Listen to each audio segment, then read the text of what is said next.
عشق بھری داستان آپ کو سنانی ہے۔ ماجرا کچھ یوں تھا کہ وہ شخصیت خود کہتی ہیں کہ اچانک میرے دل میں خیال آیا، حالانکہ وہ کسی اور دین پر عمل کرتے تھے، مگر اچانک خیال آیا کہ سب سے افضل دین کون سا ہے، زمین و آسمان بنانے والی کون سی ذات ہے، اس تمام چیزوں کا خالق اور مالک کون ہے۔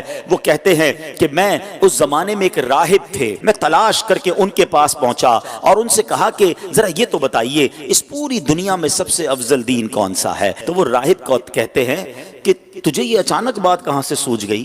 تو کہتے ہیں نہیں، میں یہ جاننا چاہتا ہوں کہ زمین و آسمان کا مالک کون ہے، سب سے افضل دین کون سا ہے۔ تو اس نے کہا کہ پھر ایسا کرو، اگر اس سوال کا جواب چاہیے تو موصل میں، یہ عراق کا ایک علاقہ ہے، وہاں ایک راہب ہے، اس سے بڑا کوئی عالم نہیں ہے، تم ان کے پاس جاؤ، وہ شاید تمہاری رہنمائی کریں۔ ٹریول کر کے وہ کہتے ہیں میں ان کے پاس پہنچا، ان کے پاس میں رہا اور ان کے ساتھ میں عبادت کرنے لگا۔ وہ دن کو روزہ رکھتے تھے، رات کو عبادت کرتے تھے، میں بھی بالکل انہی کی طرح عمل کرنے لگ گیا۔ 3 سال ان کے پاس ٹھہرا رہا۔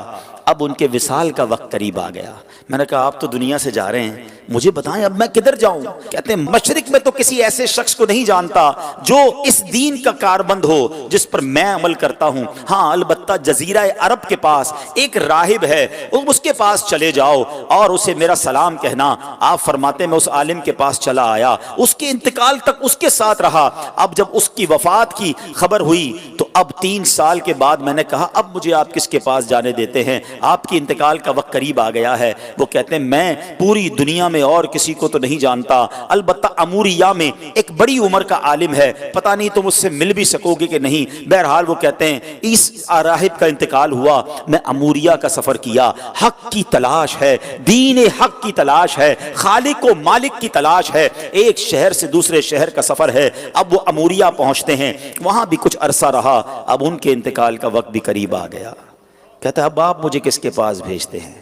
وہ کہتے ہیں اب دنیا میں میرے علم کے مطابق کوئی ایسا عالم نہیں جو حق پر ہو، البتہ ایک زمانہ قریب آتا جا رہا ہے جب حضرت ابراہیم علیہ السلام کی آل میں ایک شخص پیدا ہوگا، کئی 100 سال باقی ہیں، تم اس کو نہیں پا سکو گے، لیکن دیکھو اس کے علاوہ کسی اور کے پاس مت جانا، اگر تم وہ زمانہ پالو تو پھر تم ان کو ضرور ان کا ساتھ دینا، وہ حق پر ہوں گے۔ اور سنو اس شخصیت کی نشانی یہ ہے، انہی کی قوم کے لوگ انہیں ساحر کہیں گے، معاذ اللہ جادوگر کہیں گے، مجنون کہیں گے، کاہن کہیں گے۔ اور دیکھو ان کی ایک نشانی اور ہے، ہدیہ دو گے نا تو تناول کر لیں گے، صدقہ دو گے تو وہ اس میں سے کچھ نہیں کھائیں گے۔ اور سنو ان کے دونوں کاندھوں کے درمیان، دونوں شانوں کے درمیان مہر نبوت بھی جگمگا رہی ہوگی۔ میرے آقا کی بھی کیا شان ہے، ابھی دنیا میں ظاہری آئے نہیں ہے، زمانہ پہلے ہی دیوانہ ہے۔ شاعر کہتا ہے نا ایک میں ہی نہیں ان پر قربان زمانہ ہے، جو رب دو عالم کا محبوب یگانہ ہے۔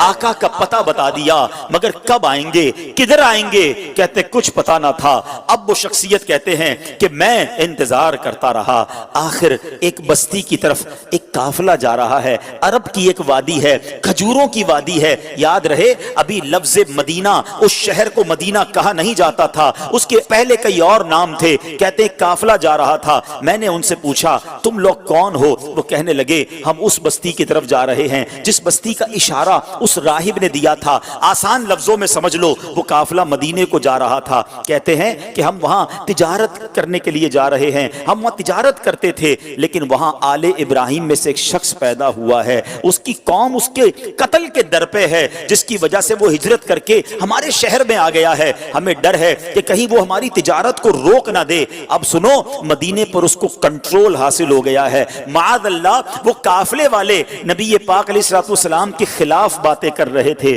مگر اس عاشق رسول کے دل کی دھڑکن تیز ہونے لگ گئی، ارے یہ تو وہی نشانی ہے، مدینے میں آل ابراہیم سے ایک شخص آ گیا ہے، قوم جو ہے اس کے خلاف ہے۔ کہا اچھا یہ تو بتاؤ یہ ان کی قوم ان کے بارے میں کیا کہتی ہے؟ وہ تاجر کہتے ہیں ان کی قوم انہیں کاہن کہتی ہے، ساحر کہتی ہے، مجنون کہتی ہے۔ اللہ اکبر، اکبر، اب یہ دیوانہ سمجھ گیا میری منزل مدینے میں ہے، یہ قافلہ جدھر جا رہا ہے مجھے ادھر ہی پہنچنا ہے۔ کہتے ہیں ان تاجروں کو ایسا کرو مجھے ساتھ لے جاؤ۔ کہتے پیسے ہیں تمہارے پاس؟ کہتے کوئی پیسہ نہیں۔ ارے بغیر پیسے کے سفر کیسے ہوگا؟ کوئی تو عوض دے دو، کوئی تو مال دے دو۔ کہتے میرے پاس کچھ نہیں، مگر عرصہ ہو گیا ہے اس شخصیت کے انتظار میں، زندگی بیت گئی ہے، مجھے کسی طرح مدینے پہنچا دو، مجھے کسی طرح ان کے پاس پہنچا دو۔ کہا اچھا اتنی تڑپ ہے، چلو ہمارے سردار کے پاس۔ قافلے کے سردار کے پاس لایا گیا۔ سردار کہتا ہے پیسے ہیں؟ کہا پیسے نہیں، زیادہ راہ ہے، زیادہ راہ نہیں۔ ارے کچھ تو دینا پڑے گا۔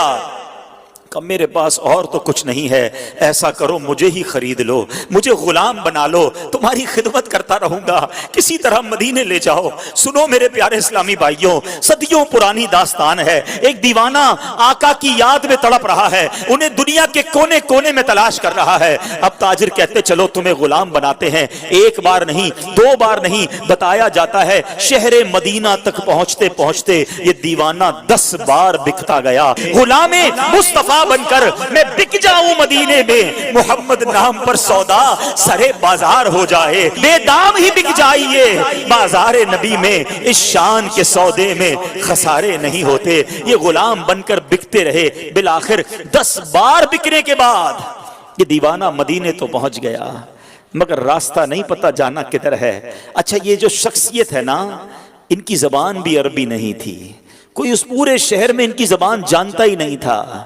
یہ فارسی بولتے تھے، مدینے میں سارے لوگ عربی بولتے تھے۔ کس سے راستہ پوچھتے، کس سے معلومات لیتے، جانا کدھر ہے، نام پتہ نہیں ہے۔ اب غلام تھے، اس نے مدینہ پاک میں کھجوروں کے باغ میں لگا دیا کہ اب تمہارا کام کھجوریں توڑنی ہیں۔ کہتے میں کھجوریں توڑتا تھا، میں محنت مزدوری کرتا تھا، میں نے پیٹھ پر اتنا بوجھ اٹھایا کہ میرا سینہ جو ہے اور پیٹ جو ہے وہ پیٹھ کی طرف چلا گیا۔ بس مزدور بنا ہوا تھا، انتظار تھا نبی آخر الزماں کا، کبھی تو دیدار ہوگا، کبھی تو ان کا جلوہ دیکھوں گا، کبھی تو ان کی غلامی اختیار کروں گا۔ مگر لوگ قریب سے گزرتے تھے، میری زبان ہی کوئی نہیں سمجھتا تھا۔ کہتے ہیں اب ایک دن ایک بوڑھی خاتون آئی، میں نے اس سے بات کی، وہ میری بات سمجھ گئی اور اس نے کہا کہ میں نے اس سے عرض کی کہ ماں جی مجھے بتا دو وہ شخصیت کہاں ہے جو نیا دین لے کر آئے ہیں، جو حضرت ابراہیم کی اولاد میں سے ہیں، جو اللہ وحدہ لا شریک کی طرف بلاتے ہیں، مجھے ان کا پتہ بتا دو۔ اب وہ کہتی ہیں کہ صبح سویرے نماز فجر کے بعد دن کے ابتدائی حصے میں وہ قریب سے گزریں گے۔ اللہ اکبر، اس دیوانے کی رات کیسے بسر ہوئی ہوگی، وہ رات کیسے گزری ہوگی۔ ساری رات دل کی دھڑکن تیز چلتی رہی کہ اب نبی پاک علیہ الصلوۃ والسلام کا دیدار ہوگا۔ شب ہجر کی سختیاں کوئی اس سے جا کر پوچھے، تیری راہ تکتے تکتے جسے صبح ہو گئی ہے۔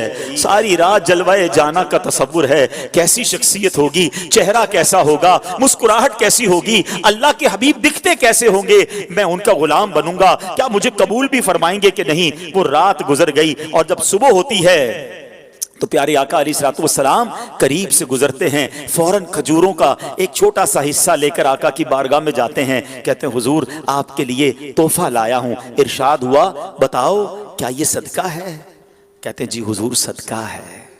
آقا نے صحابہ سے کہا آپ سب کھا لیں، نبی پاک نے تناول نہیں فرمایا۔ پہلی نشانی کنفرم ہو گئی۔ دوبارہ گیا ایک اور کھجوروں کا تھال لے کر، کہا حضور یہ لایا ہوں۔ کہا صدقہ ہے؟ کہا نہیں حضور ہدیہ ہے، تحفہ ہے۔ آقا علیہ الصلوۃ والسلام نے خود بھی کھایا، خود بھی تناول فرمایا، اپنے صحابہ میں بھی تقسیم کیا۔